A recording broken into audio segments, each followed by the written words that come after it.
Welcome to Get Academy Plus. So today we will discuss about the numericals based on the speed control of DC series motor. Before this we have discussed about the numericals based on the speed control of the DC shunt motor. Particularly in this lecture we will discuss about the speed control numericals of DC series motor. For this particular purpose I have taken the numerical number 1. So देखते हैं कि इसमें क्या बोला है.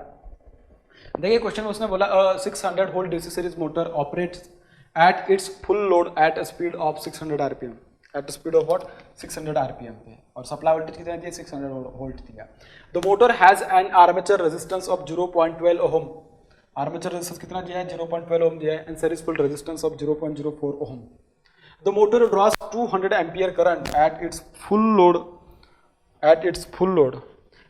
ठीक है. Due to change in the load current the current drops to 150 ampere.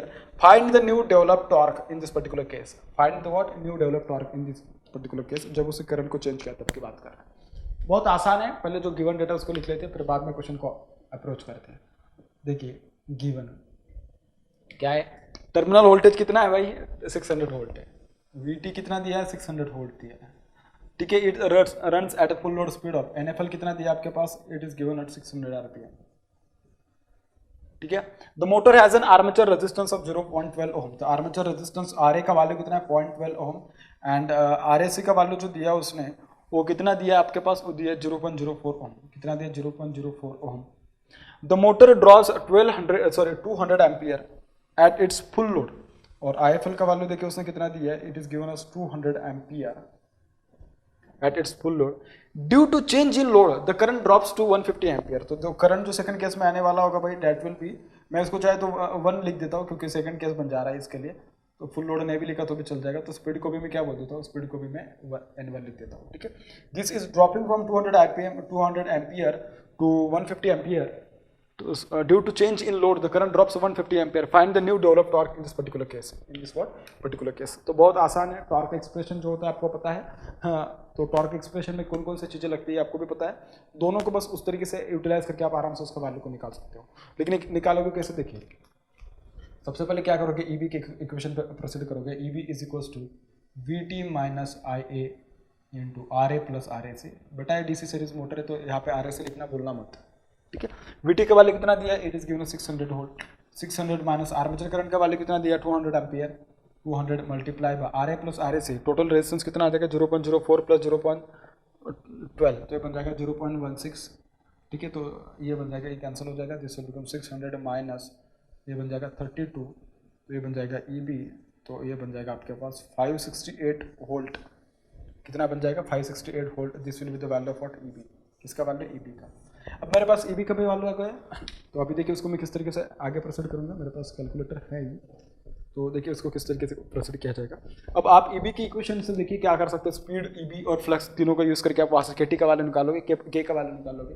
So EB is equals to K multiply by flux multiply by omega n multiply by omega n. इस टाइप से. अब आप में से कुछ लोग बोलेंगे कि सर यहाँ पे हाँ फ्लक्स और आर्मेचर करंट इन दोनों के बीच के रिलेशन के बारे में बताया नहीं कि फ्लक्स कांस्टेंट है लीनियर है मैग्नेटाइजिंग है. मतलब कि लीनियर मैग्नेटाइजेशन कर्व है या नहीं ऐसा कुछ बोला है क्या. बिल्कुल नहीं.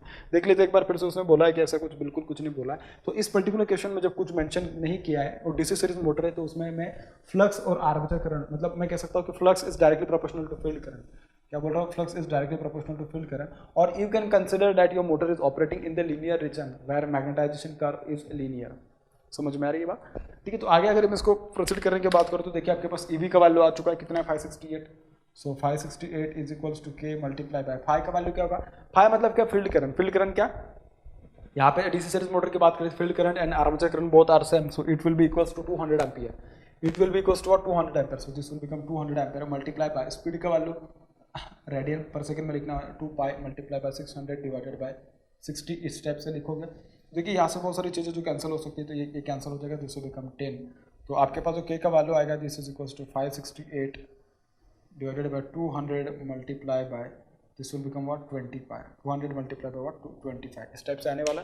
तो यहाँ से देख लेते हैं कि जो आपके पास इसका जो वैल्यू आएगा K का this will B 568 divided by 200 multiply bye 20 pi. 200 multiply by what 20 pi. This is 0.0452. 0.0452, this is the value of what के, ये किसका वैल्यू है, के का वैल्यू आने वाला है। देखिए आपके पास जो टॉर्क एक्सप्रेशन होता है, टॉर्क एक्सप्रेशन क्या होता है, T is equals to K times of 5 multiply bye armature current I है। अब अगर उसने पूछा क्या आपको, अगर आप उसको थोड़ा अच्छे से देखें तो उसने बोला है कि due to change in load the load current drops to 150 ampere. तो करंट कहाँ पे चली जा रही है, 150 एम्पियर पे जा रही है, 200 एम्पियर से 150 एम्पियर, जैसे आप लोड चेंज कर रहे हैं। ऑब्वियसली इस पर्टिकुलर केस में अगर देखा जाए तो लोड को कम किया होगा, इसकी वजह से करंट कम हो गई होगी। अगर ऐसी चीज़ है तो उसमें उसने बोला कि सेकंड केस के लिए टॉर्क का वैल्यू कितना होगा, उसने बोला ये देखना आप जो स्टेटमेंट मैंने पढ़ी उसके नीचे वाली statement, the new develop torque will be, इसका मतलब जो है ना 150 एम्पियर पे कितना टॉर्क आएगा बेसिकली उसके बारे में पूछ रहा है। ठीक है, तो आपके पास देखिए के का वैल्यू, आपके पास 5 का वैल्यू, आर्मेचर करंट का वैल्यू, और आपको पता है कि flux is directly proportional to armature field current is equal to armature current. ठीक है, तो इस पर्टिकुलर केस में अगर देखा जाए तो देखिए टॉर्क का वैल्यू कितना आएगा, T इज इक्वल टू के का वैल्यू 0.0452 मल्टीप्लाई बाय 5 का वैल्यू है 150 एम्पियर और आर्मेचर करंट का वैल्यू 150 एम्पियर। इसका जो वैल्यू आएगा भाई आपके पास, this is going to be equal to 0.0452 multiply by 150 का स्क्वायर, ये आ जाएगा 1017 न्यूटन मीटर। कितना आ जाएगा, this is equal to 1017 newton meter. ठीक है, 1017 न्यूटन मीटर। ये रहा उसका एक्चुअल अप्रोच, कि जिस अप्रोच से आप उसको क्या कर सकते हो, सॉल्व कर सकते हो। अब ये होगा एक अप्रोच नंबर 1। ठीक है, या मैं कह सकता हूँ कि उसको मेथड नंबर 1 नाम दे देता हूँ मैं इसको चाहे तो। ठीक है, सो दिस इज द मेथड 1। अब मेथड 2 के बारे में मैं बात कर लेता हूँ कि मेथड 2 क्या हो सकता है आपके पास। ठीक है, जब आप मेथड 2 की बात करें तो कुछ लोग उसको और भी दूसरे तरीके से जा सकते हैं सॉल्व करने के लिए। देखिए कैसे, अगर सपोज मैं मेथड 2 के बारे में बात करूँ तो मेथड 2 जो होगा भाई आपके पास, मेथड 2 के बारे में अगर मैं बात करूँ, मेथड 2 के बारे में अगर सपोज मैं बात करूँ तो दिस विल बी, देखिए टॉर्क का expression T is equal to K times of 5 multiply by IA1 step से होगा। ठीक है, और दोनों तो मैंने बोला है कि your machine is operating in the linear region where flux is directly proportional to field current. Are you getting my point? So field current is equal to armature current, so armature current and field current both are going to be same. So this expression will be modified as T1 is equal to K times of IA1 का square बन जाएगा। ये बिल्कुल सही है। Similarly अगर मैं second case के लिए लिखूँ तो this will be modified as T2 is equals to K times of IA2 का, ये बन जाएगा। देखिए आपके पास I1 का वैल्यू है, आपके पास I2 का वैल्यू, अगर आपको T2 का वैल्यू अगर पूछा है निकालना है तो उसके दोनों में से किसी एक कंडीशन में आपको टॉर्क का वैल्यू पता होना जरूरी है, then and then it is possible that you can find it, otherwise it is not possible. अगर मैं T1 को फाइंड करने की बात करूँ तो देखिए T1 इज इक्वल्स टू के का वैल्यू अपन को पता है बिल्कुल, this is 0.0452 multiply bye I1 का स्क्वायर, मतलब पहले केस में तो अगर आर्मेचर करंट थी दिस वाज 200 और I1 का स्क्वायर ही है ना, 200 थी पहले केस के लिए, तो दिस विल बिकम 200 का square multiply by 0.0452, this will become 1808, this will become what, this will become 1808 newton meter. ये बच जाएगा क्या, T1 का वैल्यू। अब अगर सपोज मुझे T2 का वैल्यू पूछा तो कुछ भी नहीं, दोनों का रेशियो ले लो, आराम से आपके पास T2 का वैल्यू मिल जाएगा। समझ में आ रही बात? ये बहुत आसान तरीका हो सकता था आपके लिए, लेकिन मैं फिर भी जितने पॉसिबल तरीके हो सकते हैं उतने तरीके से मैं इसको सॉल्व करके दे रहा हूँ। So T1 upon T2 is equals to K times of IA1 का स्क्वायर डिवाइडेड बाय IA2 के टाइम्स ऑफ व्हाट, IA2 का स्क्वायर, इस तरीके से लिख सकते थे। ठीक है, T1 T2 के वैल्यूज आप पुट कर दो, T2 के तो वैल्यू नहीं है जो कि अपन को निकालना है, इसके लिए उसका वैल्यू नहीं है, तो T1 का वैल्यू आपके पास वो होगा 1808 divided by T2 is equals to K cancel हो जाएगा, I1 कितना होगा 200, उसका स्क्वायर बन जाएगा, और IA2 जो होगा 150 तो उसका क्या बन जाएगा, स्क्वायर बन जाएगा। और यहाँ से अगर आप सपोज T2 का वैल्यू निकालने की बात करें तो T2 will become 1017 newton meter. आप कैलकुलेट करके देख सकते हो उसको, इतना ही आएगा उसका वैल्यू। ठीक है, तो दोनों तरीके से सेम आंसर आ रहा है, बस आपके पास ऑप्शंस अवेलेबल है, you can go for any other option and you can solve it accordingly. ठीक है, तो बहुत आसान क्वेश्चंस होते हैं DC series motor. Actually DC machine इतना आसान टॉपिक है, बहुत आसान टॉपिक है, पूरा मशीन से आसान होता है। बस आपको समझ में आना चाहिए कि लोड चेंज कर रहा है, टॉर्क चेंज कर रहा है, पावर चेंज कर रहा है, स्पीड चेंज कर रहा है, फ्लक्स चेंज कर रहा है, क्या चेंज कर रहा है, बस ये अपन को समझ में आना चाहिए। जैसे भी अपन को समझ में आएगा तो उसके अकॉर्डिंग अपन क्वेश्चन को प्रोसीड करेंगे, उसका आराम से आंसर लेके आएंगे। ठीक है, बात करते हैं अभी नेक्स्ट क्वेश्चन के बारे में। देखिए बात करते हैं अभी क्वेश्चन नंबर 2 के बारे में। क्या बोला क्वेश्चन नंबर 2 में, उसने देखिए बोला है 230 volt DC series motor develops it's rated output at 1500 RPM. Rated output कहाँ पे आ रहा है, 1500 आरपीएम पे आ रहा है, while taking 20 ampere, while taking what 20 ampere.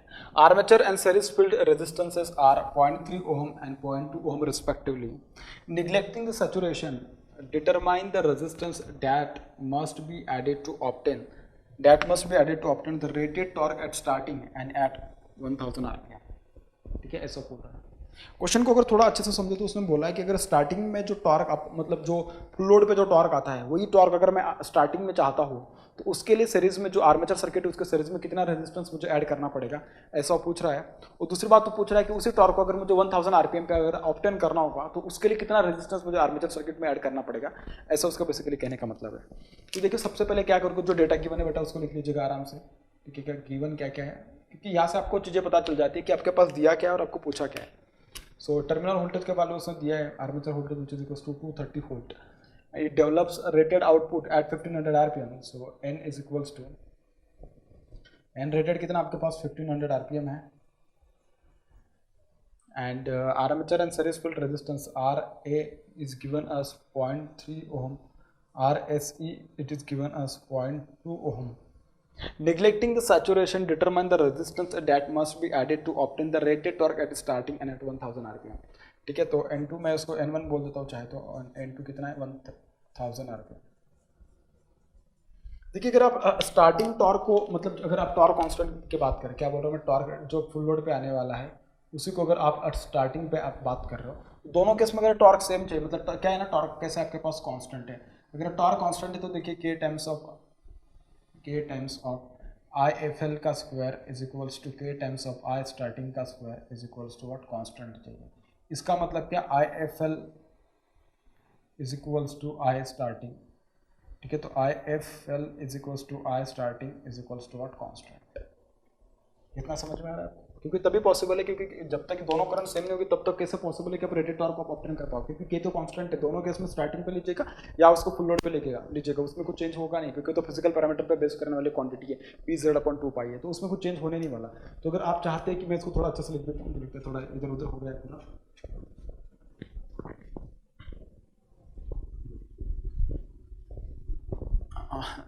कहने का मतलब यहाँ पे ये था, अब अगर starting torque is equals to full load torque, या ठीक है फुल लोड टॉर्क अपन इक्वल्स टू स्टार्टिंग टॉर्क, ऐसा चाहते हो, अगर ये कांस्टेंट चाहते हो तो स्टार्टिंग टॉर्क का जो एक्सप्रेशन होगा या फुल लोड टॉर्क का जो पहले एक्सप्रेशन होगा, this will be k times of I F L, इसका स्क्वायर होगा, this will be equals to k times of I S T, इसका स्क्वायर होगा। और ये मुझे क्या चाहिए, कांस्टेंट चाहिए।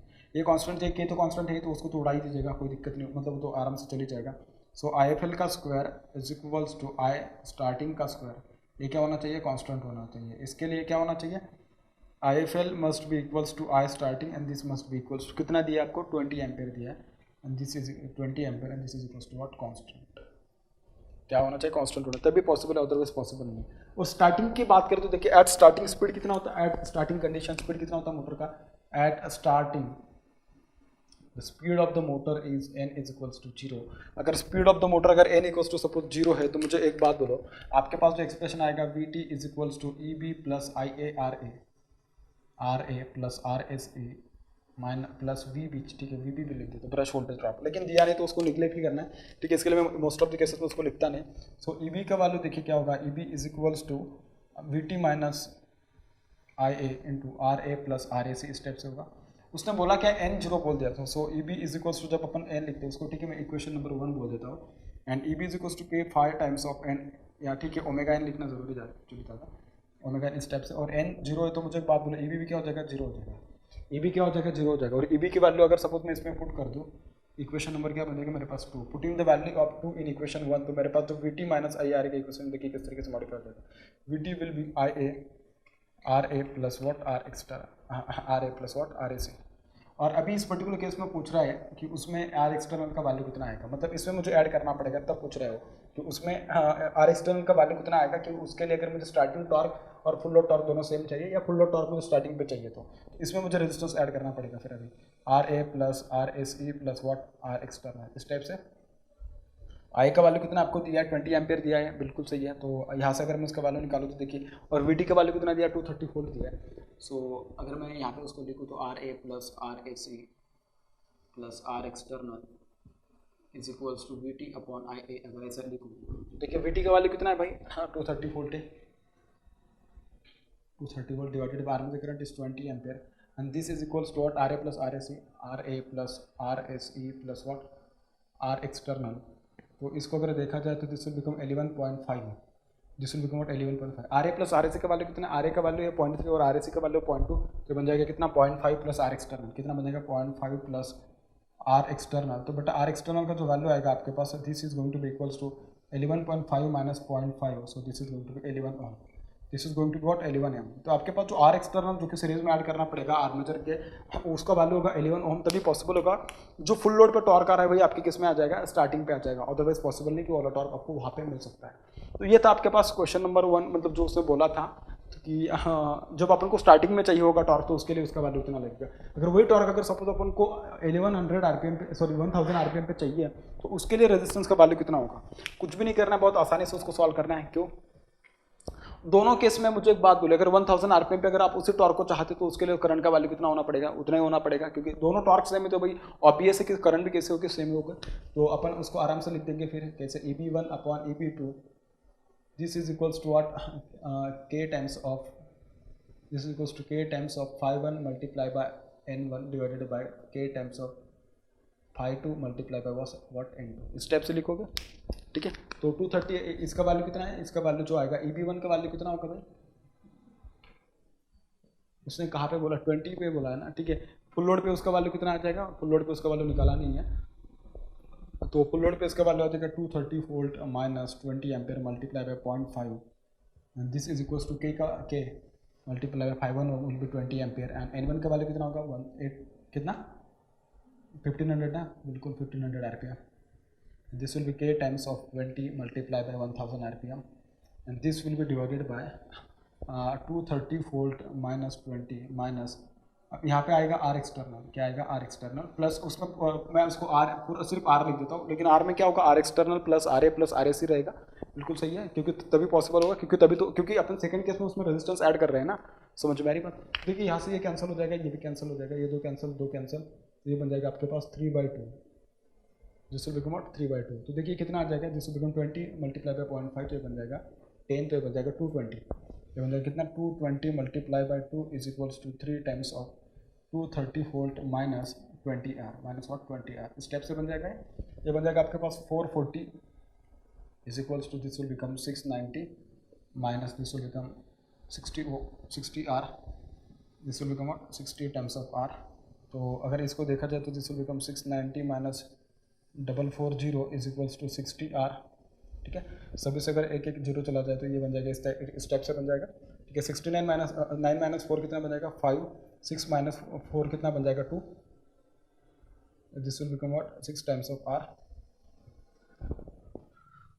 तो 6R इज इक्वल्स टू 25, तो R का वैल्यू जो बनेगा आपके पास this will be 25 divided by 6, तो R is going to be equals to this will become, हाँ 6 4 जा 24, तो ये बन जाएगा 4, और बचा कितना 1, 6 1 जा 1, बचे कितने 4, तो रखा 6 स्टेप से बना, तो ये आ गया R का वैल्यू। अब R में क्या क्या है आपके पास, यहाँ पे RA plus RSE plus what R external, ठीक है, REXT, this is equals to what 4.166, so R external is equals to 4.166 minus 0.5, इसको अगर आप सॉल्व करोगे तो इसका वैल्यू कितना आ जाएगा, मेरे पास कैलकुलेटर है, मैं उससे उसका वैल्यू निकाल लेता हूँ, 4.166 माइनस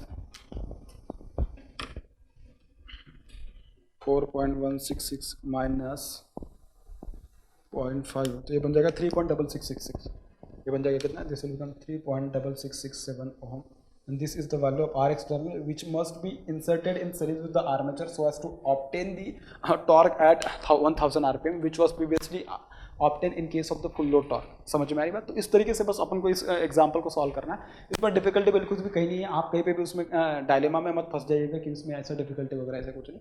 वैसे डीसी मोटर के ऊपर जो न्यूमेरिकल पूछे जाते तो बहुत ही आसान होता है। ठीक है, बात करते हैं नेक्स्ट क्वेश्चन के बारे में। देखिए बात करते हैं अभी क्वेश्चन नंबर 3 के बारे में। क्या बोला है क्वेश्चन में? क्वेश्चन में देखिए लिखा है उसने कि a DC series motor running a friction load at 1000 RPM takes 40 ampere from 240 volt supply means its field resistance is 0.2 ohm. Field resistance कितना दिया है? 0.2 ohm and armature resistance is 0.25 ohm. Armature resistance कितना दिया है? 0.25 ओम। If the diverter of 0.3 ohm resistance is put in parallel with the series field winding, find the motor speed in RPM assume the flux to be proportional to field current and constant torque and constant torque. तो देखिए जो data given है उस data के बारे में अपन पहले बात कर लेते, क्या गिवन है उसने बोला DC series motor running a friction load at 1000 rpm. तो स्पीड कितना दिया है भाई, स्पीड जो दिया आपके पास it is given as 1000 rpm. ठीक है, and it takes 40 ampere. So armature current is equals to line current is equals to series current is equals to I field current is equals to what 40 ampere. And supply voltage is given as VT which is equals to 240 volt supply. कितना दिया है, 240 volt supply दिया है. Its field resistance is given as RF का जो value दिया है, ठीक है. field resistance मतलब RF, obviously series motor this will be series field resistance, this is 0.2 ohm and that of the armature resistance is equals to 0.25 ohm. उसने diverter का resistance कितना दिया, 0.25. Diverter resistance is given as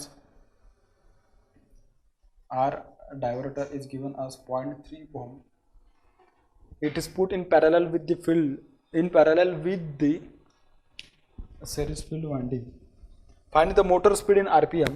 Assume the flux to be proportional to the field current. So flux is directly proportional to the field current. ठीक है, and a constant torque. Torque is what? Constant. Steps उसने बोला है.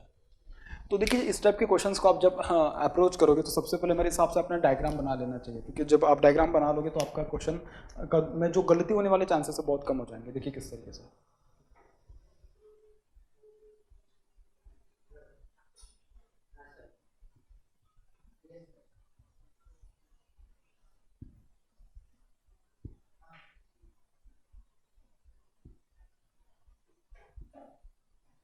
ये आपके पास DC series motor है. This is RA which is equals to 0.2 ohm and RSE कितना है, 0.2 ohm. This is also 0.2 ohm, same है. 0.25 ohm है, ये 0.25 ohm है, correct. and it is 0.5. This is 0.25. ये back EMF EB. Supply voltage कितना बोला, 240 वोल्ट. 240 वोल्ट उसने सप्लाई वोल्टेज बोला है. और आर्मेचर करंट कितनी दी है उसने, वो दिया है 40 ampere. So the value of the armature current is going to be equals to 40 ampere.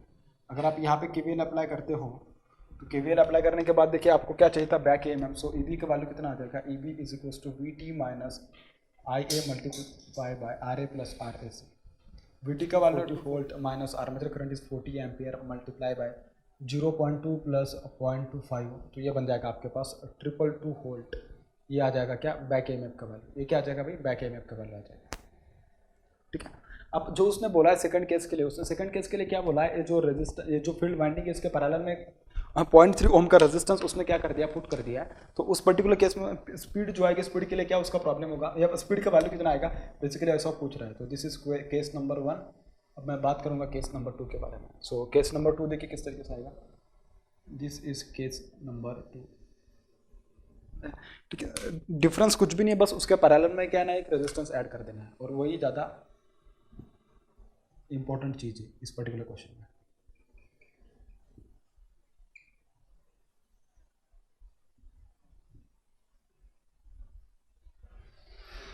This is 0.25 ohm.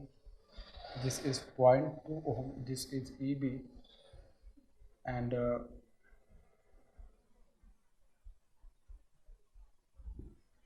यहाँ से जो करंट फ्लो रही है, this current is what, this is field armature current actually देखी जाए तो.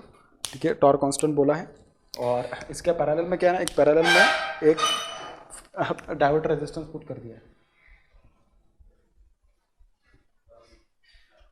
इसका वैल्यू कितना है, 0.3 ओम है. ठीक है. अब जो करंट जाएगी आपके पास, टॉर्क कैसे बोला उसने, कांस्टेंट बोला है, और उसके बारे में पहले मैं थोड़ा डिस्कस कर लेता हूँ, क्योंकि तब जाके अपन को यहाँ पे जो करंट आने वाली है उसका वैल्यू क्लियर हो जाएगा. This is 240 volt. ठीक है. तो टॉर्क कांस्टेंट मतलब T1 is equals to what, T2. T1 का वैल्यू कितना आपके पास, K times of 5 1 multiply by what, IA1. This is equals to K times of 5 2 multiply by what, IA2. इस type से होगा. ठीक है. अब यहाँ से जो करंट जा रही है IA2, तो IA2 का देखिए ये क्या है आपके पास, IA2 है. IA2 का वैल्यू देखिए, मतलब IA2 ठीक है, मुझे अगर IF निकालना होगा तो IF क्या आ जाएगा, IF मतलब क्या, फाइव का वैल्यू होगा, IF is equals to IA2 multiply by 0.3 divided by 0.2 plus 0.3, इस टाइप से आ जाएगा। So this is going to be IA2 multiply by 0.3 divided by 0.5, तो ये बन जाएगा आपके पास 3/5 मल्टीप्लाई बाय IA2, तो ये बन जाएगा 0.6 टाइम्स ऑफ IA2, कितना आ जाएगा 0.6 times of IA2, and this is IF, this is what, this is nothing but the value of IF, field current का वैल्यू होगा। अब इसमें अगर मैं उसके वैल्यूज पुट कर दूँ तो K से K कैंसिल हो जाएगा आपके पास, K से क्या कर जाएगा, K कैंसिल हो जाएगा, ये क्या कैंसिल है, 5 1 5 2, ठीक है, 5 2 का वैल्यू आ गया, दिस इज IF2 कर दीजिएगा, ठीक है। तो अगर मैं अभी 5 1 5 2 का वैल्यू पता है मुझे, क्योंकि उसके जो नॉर्मल केस में कितना आता है 40, तो 40 multiply by 40, this is equals to 5 2 का value 0.6 multiply by IA2 multiply by IA2, ठीक है, तो IA2 का स्क्वायर बन जाएगा, this is equals to 40 multiply by 40 divided by 0.6 multiply by 0.6, अच्छा सॉरी एक ही बार आएगा ना, ये थोड़ी ना स्क्वायर है, डिवाइडेड बाय 0.6, तो ये आ जाएगा IA2 का जो वैल्यू आएगा बेसिकली 40 का स्क्वायर डिवाइडेड बाय 0.6, ठीक है, और इसका जो वैल्यू आएगा करंट का 51.6397, कितना आ रहा है, दिस इज 51.64 एम्पियर, 693 में उसको अप्रॉक्सीमेट करके 51.64 एम्पियर बोल दिया उसने, ठीक है, इस टाइप से बोल दिया। तो अभी जो पूछा है उसने, उसके अकॉर्डिंग अगर मैं मतलब अपने तो करंट तो निकाल ही लिया है, तो फील्ड करंट का वैल्यू कितना आ जाएगा, अगर फील्ड करंट का वैल्यू अगर आपको पूछा होता तो IF का वैल्यू आ जाएगा आपके पास, IF2 is equals to 5 2 is equals to 0.6 multiply by 51.64, तो इसका जो वैल्यू आएगा, this value is going to be 0.6 से मल्टीप्लाई करें तो उसको, this will be 30.984 ampere, this is going to be the value of IA2, sorry IF2, this is going to be the value of IF2, ये आ जाएगा उसका value, ठीक है। अब आपके पास देखिए सारे वैल्यूज तो आ चुके हैं यार, आपको स्पीड का वैल्यू पूछा, उसमें सेकंड केस के लिए कितना आएगा, इन दोनों का इक्विवेलेंट रेजिस्टेंस भी निकाल लीजिएगा, क्योंकि जब आप इक्विवेलेंट टोटल रेजिस्टेंस लिखोगे तो उसकी जरूरत पड़ेगी, 0.2 मल्टीप्लाई बाय 0.3, इन दोनों का जो इक्विवेलेंट रेजिस्टेंस आएगा, R equivalent is equals to 0.3 multiply by 0.2 divided by 0.5, तो ये आ जाएगा आपके पास 0.2 multiply by 0.3 divided by 0.5, 0.12 ohm, this will become 0.12 ohm, this is the R equivalent, ठीक है। अब तो सेकंड केस के लिए जब मैं उसके कैलकुलेशन की बात करूँ तो सेकंड केस के लिए देखिए बैक EMF का अगर मैं वैल्यू निकालने की बात करूँ सेकंड केस के लिए, तो यहाँ पे तो मेरे पास, ठीक है, मैं ठीक, आई होप कि आपको शायद यहाँ पे समझ जाएगा, मतलब जगह कम है मेरे पास, लेकिन but still I will try to calculate it. EB2 is equals to VT minus IA2 multiply by R total, में इसको R टोटल होगा, so this is 240 minus R, मतलब करंट का वैल्यू कितना है आपके पास सेकंड केस में जो है तो 51 हाँ ठीक है, this is nothing but 51.694 multiply by R total, देखिए कितना आ जाएगा, दिस इज 0.25, दिस इज 0.12, तो दिस विल बिकम 0.37, ठीक है, तो this will become what, this will become 0.37, तो this will become 240 minus 0.37 multiply by 51.694, 240 minus 51.694 multiply by 0.37, तो ये आ जाएगा आपके पास 220.87, डायरेक्टली उसका वैल्यू लिख रहा हूँ EB2 का, EB2 का वैल्यू आ रहा है 220.87 वोल्ट, तो ये आ गया आपके पास क्या EB2 का वैल्यू, ये क्या आ गया आपके पास EB2 का वैल्यू आ गया। तो इस तरीके से अपन इस वैल्यूज को एस्टिमेट किया, अपन को बस अब क्या पूछा उसने, स्पीड पूछा, तो स्पीड देखिए किस तरीके से निकालोगे आप, तो मैं देखिए यहाँ पे मेरे पास वहाँ पे जगह नहीं थी, मैं उसको यहाँ पे सॉल्व करवा दूँ, तो क्या है ना कि EB1 अपन EB2 का फॉर्मूला बस आराम से लगाना है और उसका वैल्यूज पुट करके उसका वैल्यू निकालना है स्पीड का, जो कि पूछा है अपन को, this will be K times of 5 1 multiply by N1 divided by K times of 5 2 multiply by what N2, इस तरीके से। EB1 का वैल्यू क्या था, 222 आया था, बिल्कुल सही है, तो उसका वैल्यूज बट वहाँ पे लिखना है 222 डिवाइडेड बाय, इसका क्या आ गया, इसका आ गया 220.87, this is equals to K1 से K1 कैंसिल हो जाएगा, 5 1 का वैल्यू पहले केस में 40 था, दूसरे केस में और स्पीड का वैल्यू पहले केस में कितना दिया था उसने, 1000 RPM दिया है, this is 1000 divided by 30 point कुछ तो आया था ना उसका वैल्यू, 30.984 एम्पियर, इस तरीके से आया था उसका वैल्यू, तो 30.984 मल्टीप्लाई बाय N2, इस तरीके से। सो N2 का देखिए वैल्यू कितना आ रहा है फिर, N2 जो है आपके पास, N2 का वैल्यू है 30.984 multiply by 222 divided bye, sorry गलत कर दिया मैं, 40 multiply by 1000 multiply by 220.87 divided by 222 multiply bye 30984 ये आ रहा है, तो ये आ रहा है 1284.41. This is 1284.41 RPM. This is the speed of the motor when a diode resistance of 0.3 ohm is put in parallel with the field winding, is put in parallel with what field winding basically. तो इस type के questions होते हैं basically. देखिए question थोड़ा आपको लग रहा होगा कि लेंथी है, उसका स्टेटमेंट थोड़ा बड़ा लग रहा होगा, ऐसा कुछ नहीं है. बस इतना है कि अपन ने जो इसके पहले जो पढ़ा था, मैंने आपको जो सीरीज फील्ड वाइंडिंग जब समझाई थी, मतलब speed control of series field DC series motor जब समझाया था, तो उसमें मैंने एक टेक्निक भी समझाई थी आपको कि पहला एक टेक्निक था कि जिसमें आप अगर फील्ड फ्लक्स कंट्रोल की बात करें तो आप क्या करते हैं, जो फील्ड वाइंडिंग उसके पैरेलल में एक रेजिस्टेंस पुट कर देते हैं जिसको अपन डाइवर्टर रेजिस्टेंस बोलते हैं. तो by diverting the flow of the current through the field winding you can control the flux. By controlling the flux automatically speed will be control because the relation between this both is going to be in the inverse relation. So by increasing the value of the field you can decrease the speed, by decreasing the value of the field you can increase the speed. Particularly in this question you can see that by putting a resistance of 0.3 ohm in parallel with this one, definitely it is providing an additional path to the flow of the current in the second case. तो इसकी वजह से जो इसमें जो field में जो current आने वाली होगी, फील्ड की करंट थोड़ी कम हो जाएगी उसके पहले केस के कंपैरिजन में. तो पूरी की पूरी जो आर्मेचर करंट है आपकी फील्ड से नहीं चली जाएगी, तो उसका कुछ हिस्सा ही होगा सिर्फ जो उससे चले जाएगा. किससे जाएगा? फील्ड वाइंडिंग से जाएगा. इसका मतलब आप क्या कर रहे हैं, अल्टीमेटली देखा जाए तो फील्ड को क्या कर रहे हैं आप, कम कर रहे हैं. फील्ड करंट को क्या कर रहे हैं, कम कर रहे हैं. जैसे भी आपने फील्ड करंट को कम कर दिया तो ऑब्वियस है कि आपको पता ही था कि दोनों के बीच में इनवर्स रिलेशन है.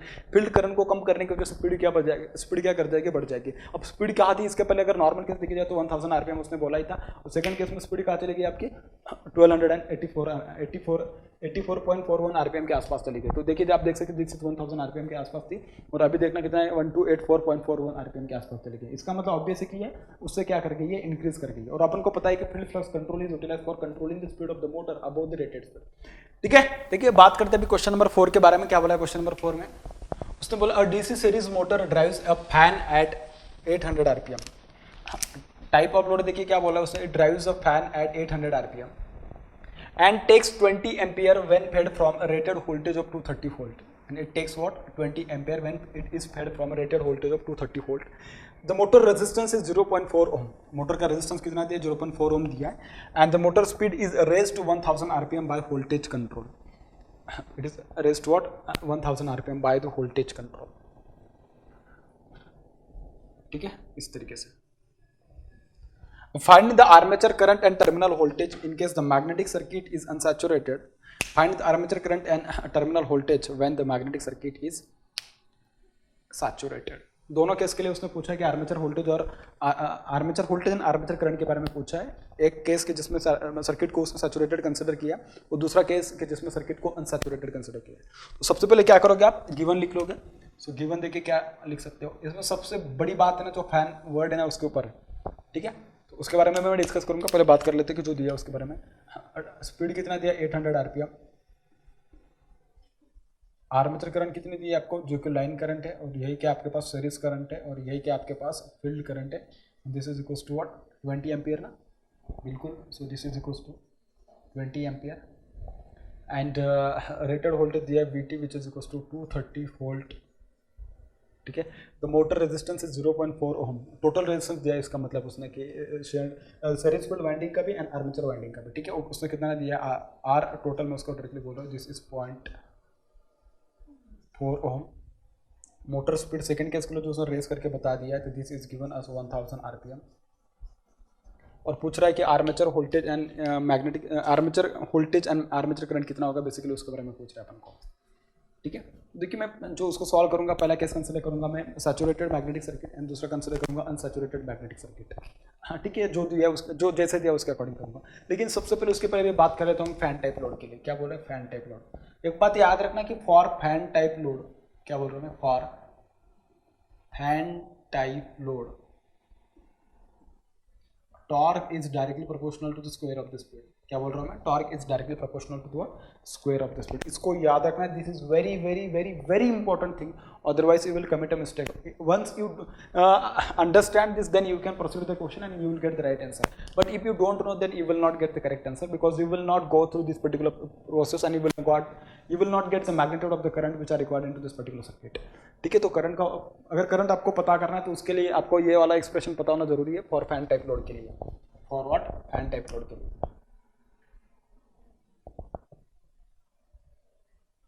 इस टाइप से सो मैं उसको लिखता हूँ केस 1। पहले केस 1 लिखने के भी पहले, ठीक है, केस 1 लिख ही देता हूँ। क्या बोला है, अनसैचुरेटेड मैग्नेटिक सर्किट और अनसैचुरेटेड मैग्नेटिक सर्किट।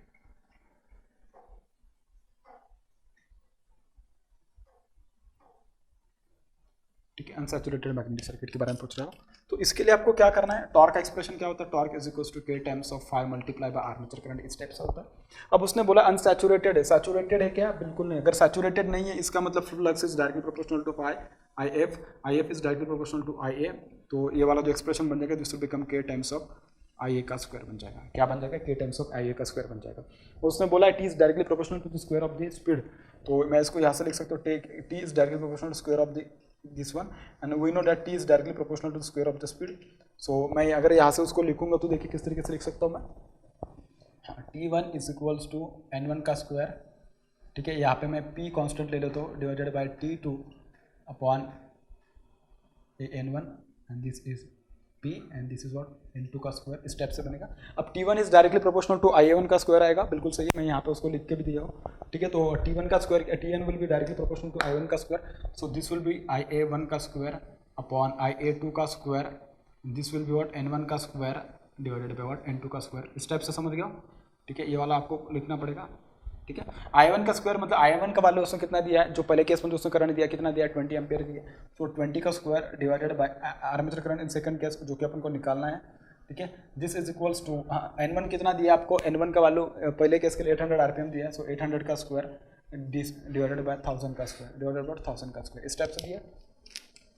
अब उसकी अगर बात करो तो देखिए आपके पास 20 का स्क्वायर डिवाइडेड बाय ia2 का square, this is equals to, कुछ लोग बोलेंगे सर अगर सभी का स्क्वायर निकाले तो ठीक है, सभी का स्क्वायर निकाल के भी चल जाएगा, कोई दिक्कत नहीं है, ठीक है। तो ये बन जाएगा 800 डिवाइडेड बाय 1000 आरपीएम, तो बन जाएगा 4/5, क्या बन जाएगा 4/5, तो ये बन जाएगा 4, दिस विल बिकम 5, तो IA2 का जो वैल्यू आ जाएगा आपके पास this will become 25 ampere, this will become 25 ampere, ठीक है, इस टाइप से। और अगर ऐसा नहीं चाहते तो इसका अगर स्क्वायर भी रहने देते तो ये स्क्वायर अगर क्या आ जाता है, this will B 16, this will be 25, 16 और 25 और यहाँ पे क्या आता है 20 का स्क्वायर, तो ये अगर आप उसको विदाउट ये करते तो देखिए उसका और, ठीक है, मैं लिख देता हूँ क्योंकि लोगों को प्रॉब्लम हो इसके लिए, 20 का स्क्वायर डिवाइडेड बाय IA2 का square, this will be equals to 4/5 इसका स्क्वायर, सो IA2 का square is equals to this will be 25 multiply by 400 divided by 16, ठीक है। अगर आप यहाँ से उसको जाने दोगे तो ये बन जाएगा 25, ठीक है। तो यहाँ से जो IA2 का वैल्यू आएगा this will become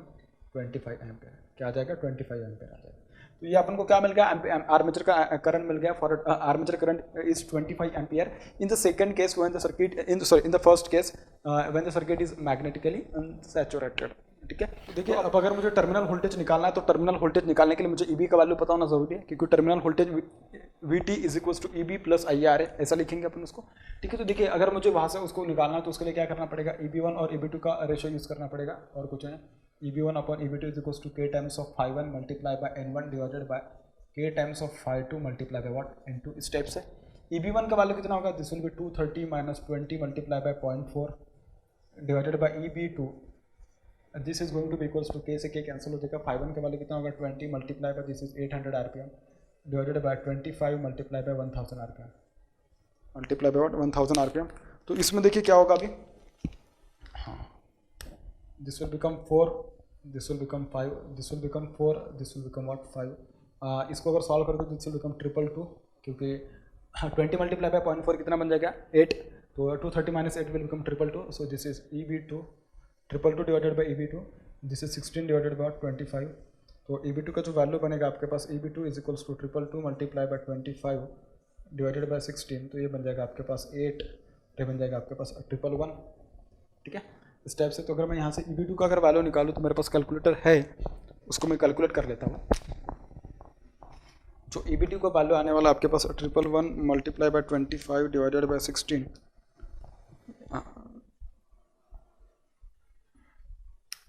86.71, 86.222 multiply by 25 divided by 346.875, 346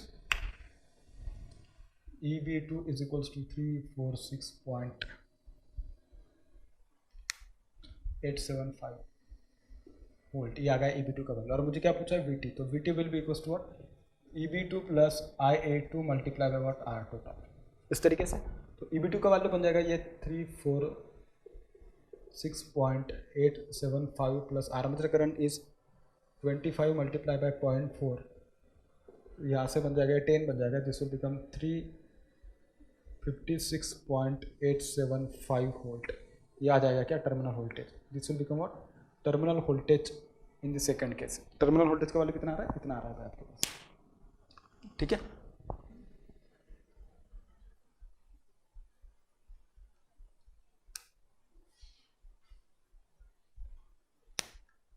correct है। अब केस नंबर 2 के बारे में बात कर लेता हूं मैं, क्या केस 2 में क्या बोला उसने, for case 2 circuit is saturated magnetic circuit, ठीक है, saturated magnetic circuit.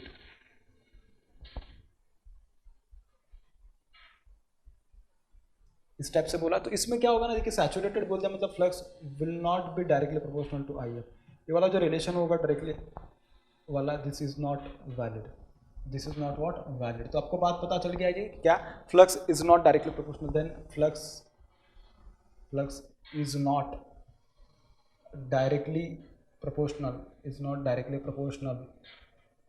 To IF, ठीक है। In case of what saturated magnetic circuit अगर ऐसा है, और अपन को वो वाली जो रिलेशन है फैन टाइप वाली, वो तो वैलिड है ही, क्यों, क्या वैलिड है, T is directly proportional to n square. लेकिन टॉर्क एक्सप्रेशन में आप देख सकते हो कि K times of phi multiply by IA, तो यहाँ पे अगर phi is not directly proportional to IF है, this will not also be equals to what IA, this will also not equals to what IA। तो यहाँ से एक बात पता चलेगी, अगर मैं इसको एक कॉन्स्टेंट मान लूँ तो this torque is equals to KT multiply by what IA, और यहाँ से एक बात पता चल रही है कि T is directly proportional to what IA, T is directly proportional to what IA। तो ये इस टाइप का इक्वेशन आ रहा है।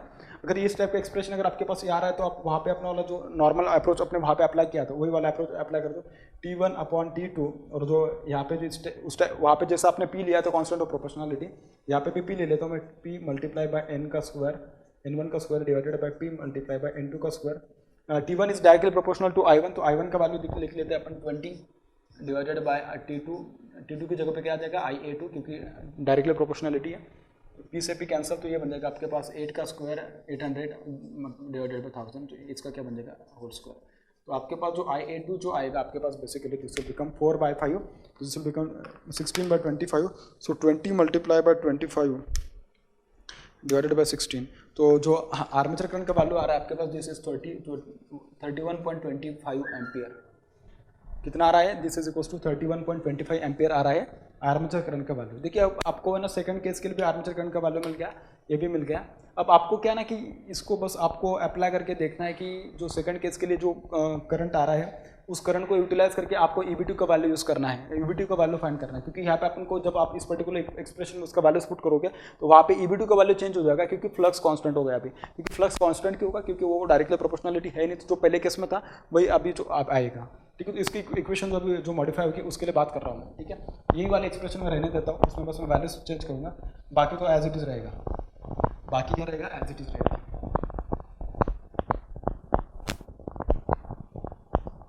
ठीक है। फिर उसमें अपन वैल्यूज पुट कर देते हैं। EB1 का वैल्यू कितना बनेगा भाई, EB1 रहेगा आपके पास 230 volt minus 20 multiply by 0.4 divided by EB2 is equals to K5 will be constant, क्योंकि मैंने बोल दिया आपको कि it is saturated magnetic circuit, so as it is constant, so this will become 800 divided by KT multiply by 1000, तो ये बन जाएगा आपके पास, ये कैंसल, तो this will become what, this will become 4/5, ये बन जाएगा क्या 4/5।